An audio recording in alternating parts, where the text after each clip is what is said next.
prazer estar aqui. Meu coração está... É sempre difícil fazer uma palestra, uma tremenda, uma responsabilidade, ainda mais que a última do evento. Eu espero estar à altura. Bom, eu acho que eu sou uma pessoa extremamente afortunada. Eu já pedalei por 33 países para pedalar mesmo, cicloturismo, ou para trabalhar como vídeo repórter em cima de uma bicicleta. Então, eu já cobri nessa vida 3 Copas do Mundo. Estava lá quando o Brasil foi penta. Já cobri 4 Jogos Olímpicos, que é uma coisa maravilhosa. Perdi a conta de X Games. Aí, se vocês me perguntarem, pô, Renata, qual é o momento mais interessante como jornalista que você já viveu? Foi aqui no Brasil. Está caindo aqui, desculpe. Foi aqui no Brasil, Maracanã. Imaginem vocês. O estádio cheio. Entram os atletas por 100 metros rasos. E quando os atletas se alinham, preparar, apontar, o estádio fica num silêncio que cai uma pluma, vai fazer um tremendo barulho, você vai ouvir tudo. Silêncio. Pau! Dá o tiro. Uau! Todo mundo começa a gritar. Em 9,81 segundos, chega em primeiro o Usain Bolt, fazendo assim. O homem mais rápido do mundo. Olha, desculpe nós, mulheres, a gente nunca vai conseguir ser mais rápido do que esse homem mais rápido do mundo. Quando chegar, os homens vão estar mais rápidos do que ele. E esse fascínio para o The Flash, a velocidade, fascínio da velocidade. Isso é uma coisa que está enraizado na cultura do ser humano. E eu também. Nos anos 70, tinha meu Fuscão, azulzinho. Eu saía lá da região do Morumbi, chegava no Mackenzie, 10 quilômetros em 7 minutos. Mais de 80 quilômetros por hora de média. Achava aquilo o máximo.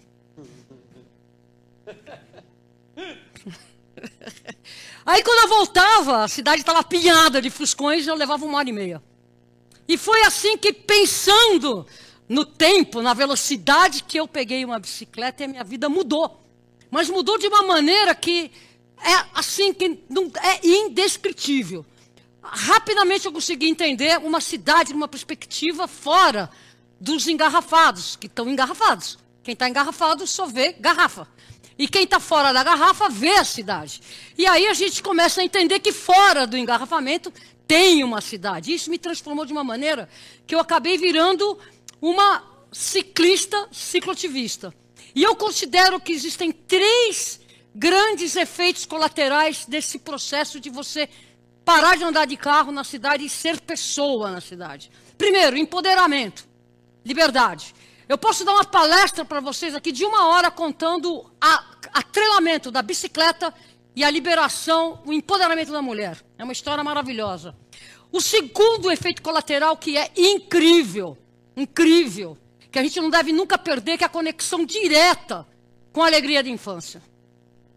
O lúdico que você resgata quando você está na cidade, ao momento que você está brincando de se locomover numa bicicleta, é indescritível. Se Freud tivesse pedalado, ele teria inventado a bike terapia. E o terceiro efeito colateral, que é desse que eu vou falar, que é o resgate da escala humana. Que é você sentir-se poderosa em relação à tua máquina. Você sentir que você é dono do seu corpo e do teu poder. Você se locomove numa cidade onde 4 quilômetros era um inferno, 4 quilômetros não é nada para quem vai de forma ativa. Então, a partir daí, eu virei uma cicloativista e comecei a propagar, nesses últimos 40 e tantos anos, sobre o lado da saúde, felicidade, alegria, liberdade e, principalmente, sustentabilidade que a bicicleta encerra. E aí as pessoas, puxa vida, Renata, graças a você muita coisa mudou. Será? Então, assim, a gente sempre tem uma tendência a achar, puxa vida, está faltando. Mas essa é a cidade que nós estamos propondo, é essa cidade que está acontecendo? Qual é a grande diferença do que está acontecendo e daquilo que nós estamos propondo? Nós estamos propondo um compartilhamento do espaço público. Algo que, assim, a gente consiga viver independente das segregações. Calçada, ciclovia, avenida, ponte, passarela. Compartilhamento do espaço público. Nesse século, eu imaginei que o ser humano fosse entender, mudar um pouco a perspectiva de como que a gente ocupa o espaço público da cidade. Então, veja bem, as cidades continuam sendo ocupadas por automóveis. a gente ainda não vê uma transformação de que as pessoas devem estar no espaço público e não apenas os automóveis. Então, olha só o que aconteceu entre 2010 para 2021. A frota de automóveis no mundo era de 985 milhões, ela saltou para 1,4 bi.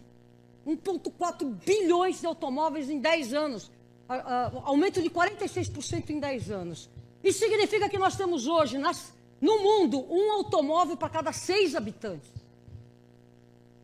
Se você pegar esses automóveis e colocar um na frente do outro, sem encostar, porque ninguém pode encostar no meu automóvel, fazendo 5,5 metros, mais ou menos, um na frente do outro, você vai dar 192 voltas na Terra.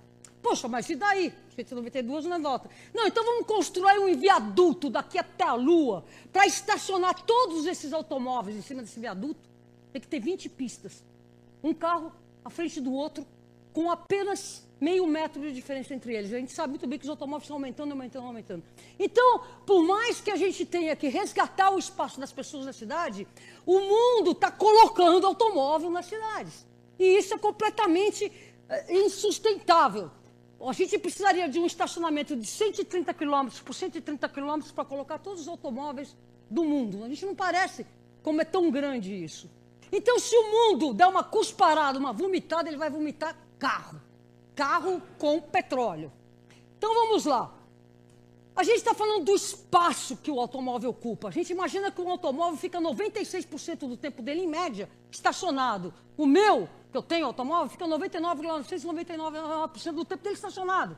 E está lá ocupando um espaço importante. O que acontece? As cidades têm que se espraiar, porque tem que dar espaço e mais espaço para os automóveis. Aí a gente expulsa a classe trabalhadora lá para o fim do mundo e quer imaginar que a cidade vai ter uma mobilidade sustentável. Não dá. Hoje, na cidade de São Paulo, a gente traz 5 milhões de passageiros da periferia para o centro e chega no fim do dia, vai embora para casa. Então, assim, isso é insustentável. As cidades calcadas em cima da mobilidade individual. Olha só o espaço. Agora, puxa vida, mas o automóvel resolve a circulação. Será? Olha só, em uma largura de 3,5 metros, você vai passar 2.000 pessoas dentro do automóvel, 9.000 pessoas dentro de um ônibus, 14.000 pessoas por hora numa bicicleta. E olha só o que é transporte de massa. Pessoas. 19.000 pessoas vão passar numa faixa de 3,5 metros por hora. E se tiver em trem, 22.000. Então, veja bem, a solução a gente conhece, não é entulhar as cidades de automóveis, sim a gente resgatar a escala humana e a gente isolar do congestionamento, que é algo que é inerente ao excesso do uso do automóvel, a mobilidade ativa e o transporte público. A gente sabe disso.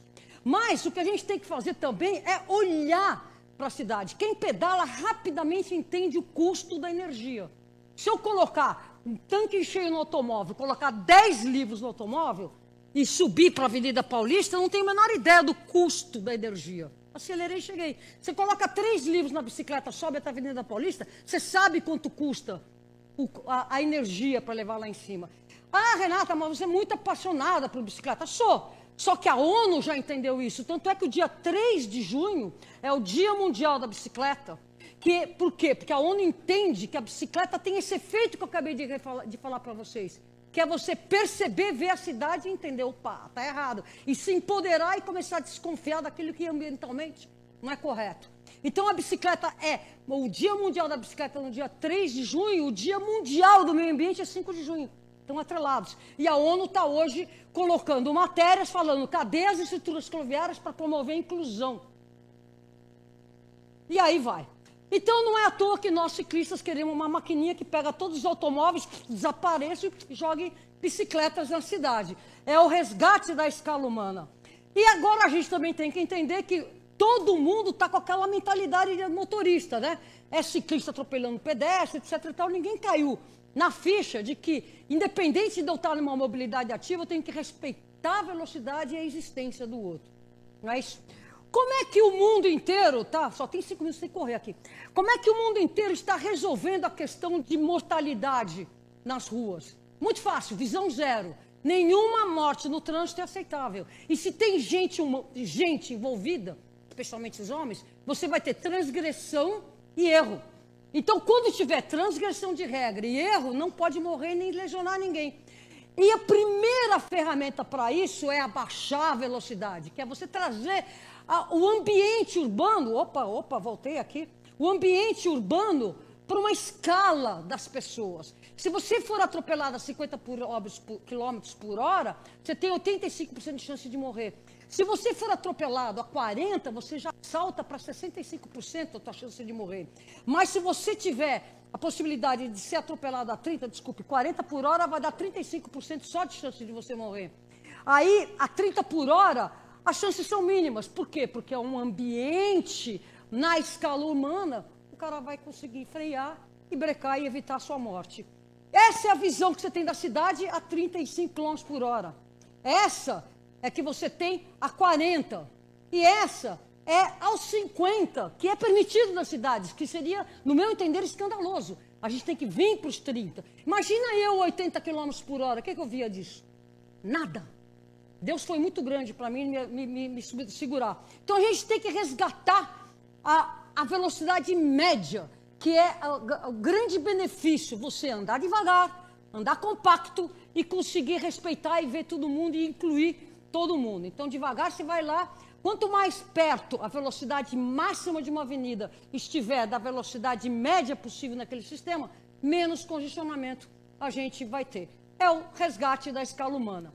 Política Nacional de Mobilidade Urbana é uma lei que foi sancionada em 2012. E ela parte da premissa que mobilidade sustentável é acesso a todo espaço urbano da cidade. Mobilidade sustentável não é você sair do ponto A ao ponto B sem gastar energia e sem fazer mal para o meio ambiente. É você conseguir chegar, independente do seu modal, em todos os espaços da cidade.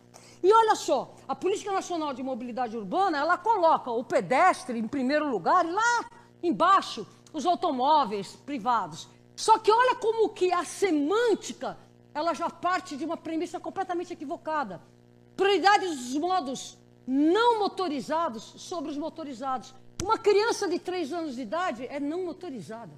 Como é que eu vou promover? Zé Bueno, vamos lá depois do TEDx Jurubatuba, tomar um não álcool? O que é o não álcool? É nada.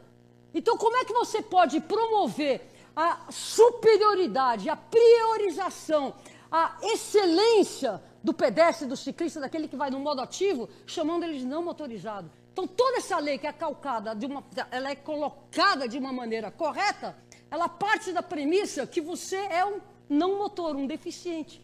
Uma criança de 4 anos, ela é não motorizada. Então, a gente já tem essa semântica que nos atrapalha, muito embora a lei esteja correta.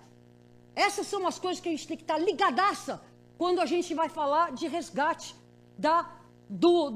resgate da escala humana. Por exemplo, olha essa publicidade da CET. Atravessa na faixa e tem lá um pedestre estatelado. Como é que você vai responder para uma pessoa dessa? Onde que ele vai atravessar? Cadê a faixa de pedestre?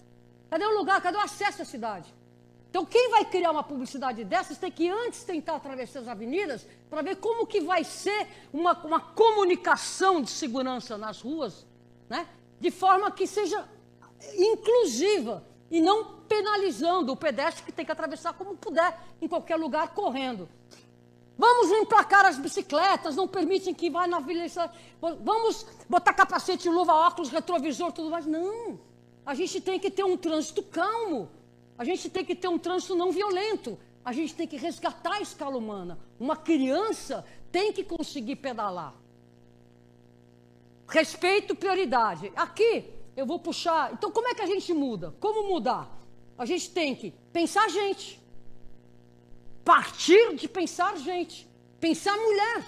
Quando você pensa mulher, você inclui o idoso, inclui a criança, inclui o deficiente. Pensar criança. Se uma solução feita para a cidade, ela não inclui a criança, já está errada. E aí a gente pensa, vamos lá, eu tenho 30 segundos, acabou, mas eu vou fazer uma provocação aqui. Semáforo de pedestre. Por que o semáforo de pedestre, o pedestre que tem que tocar? Se a prioridade do pedestre tem que estar sempre verde para ele. E quando um carro passasse em cima do sensor, ele ia brecar, toda a fila dos carros brecar, até ficar verde para ele para passar. Ah, mas muito carro, muito trânsito.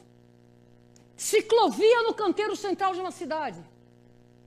É a solução que eu quero, que eu aplaudo, mas na verdade ela tem que estar nas bordas da pista, assim o ciclista vai ver e entrar no comércio, e não vai. E tudo bem, se o carro vai virar à direita, vai ter que brecar, tem que brecar sim, tem que brecar para o ciclista, tem que brecar para o pedestre. E no canteiro central eu quero arrancar ele fora para expor o rio que está debaixo. Né? Então nós estamos colocando ciclovias em canteiro central. Ciclovia em si, o que é ciclovia em si? É uma solução. Eu estou sendo gravada, mas é uma solução tosca para a gente permitir velocidades desses automóveis. Não precisa ter ciclovia, tem que ter um câmbio baixo, devagar. Nenhum automóvel poderia estar a mais de 30 km por hora na cidade, não importa a avenida. As cidades não podem ser tão estraiadas, a gente tem que resgatar a escala humana. Passarela de pedestre, essa é linda. Poxa, morreu atravessando na rua. Claro, o pedestre vai ter que subir 2 andares, vir para cá e descer. A passarela para facilitar o pedestre ou o fluxo de automóveis. Então, assim, essas são sugestões de vocês pensarem. Arborização, vamos lá. Quem é o engenheiro que vai projetar a ciclovia? É aquele que vai botar aquela ciclovia árida ou aquele que vai, aquela arquiteta, né, que vai colocar banquinho, sombrinha, coisas para as crianças brincarem. A calçada para a criança caminhar para a escola, ela tem que ter amarelinha, ela tem que ser divertida. A criança não pode ouvir 30 vezes não por minuto quando estiver caminhando para a escola. Tem que ser divertido, tem que ser escala humana. A altura da alça, uma coisa que eu odeio, eu entro no trânsito, metrô, fico assim, ó, porque eu não consigo alcançar. Cadê pensar baixinho, pensar mulher? Opa, não posso fugir daqui, desculpe. Pensar mulher, pensar criança, a alça do ônibus, do metrô, né? Então, vamos lá. Você vai para uma exposição, é tudo iluminado para quem é alto. Quem está baixo só está vendo reflexo. Então, eu estou colocando essas possibilidades, né? Guias rebaixadas, elas têm que ter 1,20 m, só tem 1,20 m. Qual o problema de colocar a calçada inteira rebaixada? Sabe, essas provocações que eu gostaria. Assim, mulher carregando uma criança, chega numa porta, não tem como puxar, não tem como tirar, e não vem um macho para ajudá-la.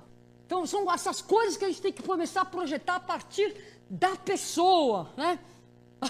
E a última, para finalizar, que eu já estourei meu tempo, grelha de água nas ruas. O camarada que desenhou grelha longitudinal nunca andou de bicicleta na vida. É isso aí, muitíssimo obrigada. E vamos resgatar a escala humana em todos os nossos vídeos. Obrigadíssimo.